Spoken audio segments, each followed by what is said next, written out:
दोस्तों, अंग्रेजों ने भारत से कितना धन लूटा होगा? लगभग 250 साल के शासन में अंग्रेज हिंदुस्तान से कितना धन लेके गए?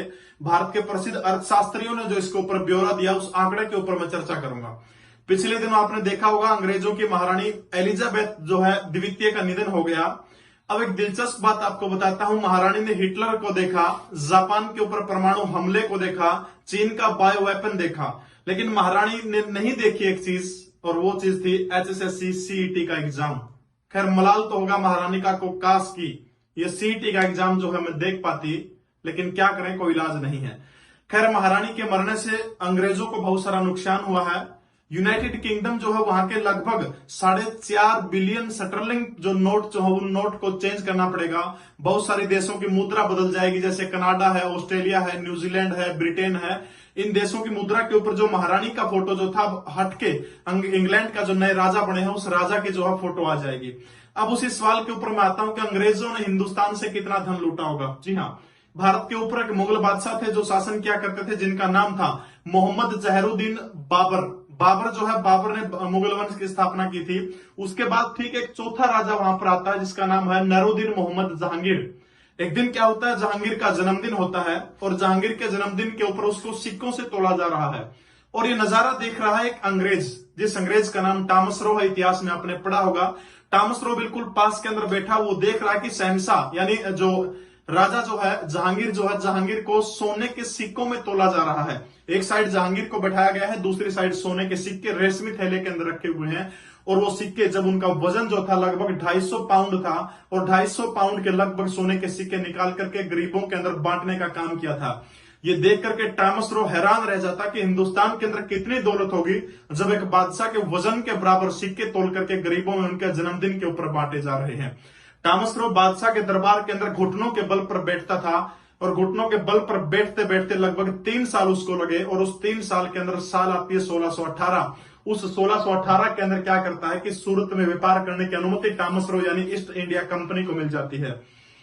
अब इस घटना के लगभग 300 सालों बाद अंग्रेजों ने भारत से कितना धन लूटा होगा? इसके पीछे एक और आंकड़ा मैं आपको बताता हूं कि लगभग हिंदुस्तान के ऊपर जब अंग्रेजों का शासन विधिवत रूप से शुरू हुआ, यानी एक तरह से मैं कहूं कि 1757 से लेकर के 1947 तक हिंदुस्तान के 3 करोड़ लोगों को अपने हाथ धोने पड़े, यानी 3 करोड़ लोग जो हैं वो मारे गए थे अंग्रेजों के शासन के दौरान।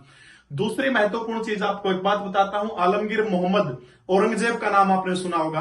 औरंगजेब के जमाने में हिंदुस्तान की जीडीपी का आकलन एक दिन मैंने किया, तो आपको जानकर ताज्जुब होगा कि दुनिया की जीडीपी का 1/4 भाग यानी लगभग 22.5% दुनिया का उत्पादन हिंदुस्तान के अंदर होता था। ये पैसा जो है यानी लगभग 1/4 हिस्सा जीडीपी का केवल हिंदुस्तान से जाता था। यानी और दूसरी तौर पर अगर मैं इंग्लैंड की देखूं तो इतना गरीब देश है कि उस दौरान, यानी मैं औरंगजेब के जमाने की बात कर रहा हूं जो 1707 में मरा था। औरंगजेब के जमाने में अगर मैं इंग्लैंड की बात करूं तो ब्रिटेन की बात करूं तो दुनिया की जीडीपी में उनका जो योगदान था मात्र 2% था। हिंदुस्तान का योगदान 22.5% था।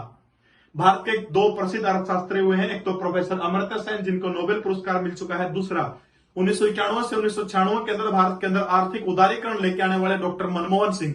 इन दोनों अर्थशास्त्रियों ने आकलन किया कि अंग्रेज हिंदुस्तान से कितना पैसा लेकर गए हैं। आपके कैलकुलेटर के अंदर जीरो कम पड़ जाएंगी, और वो पैसा था आज के हिसाब से हमने जब कैलकुलेशन की तो 45 खरब डॉलर। 45 खरब डॉलर, जी हां।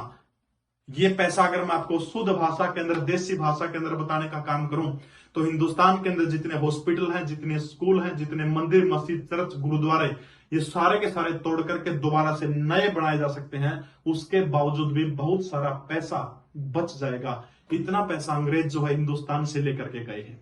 आपको एक और आंकड़ा बताता हूं, 1739 के अंदर हमारे हरियाणा के करनाल के अंदर एक युद्ध हुआ था जिसको हम करनाल के युद्ध के नाम से देखते हैं।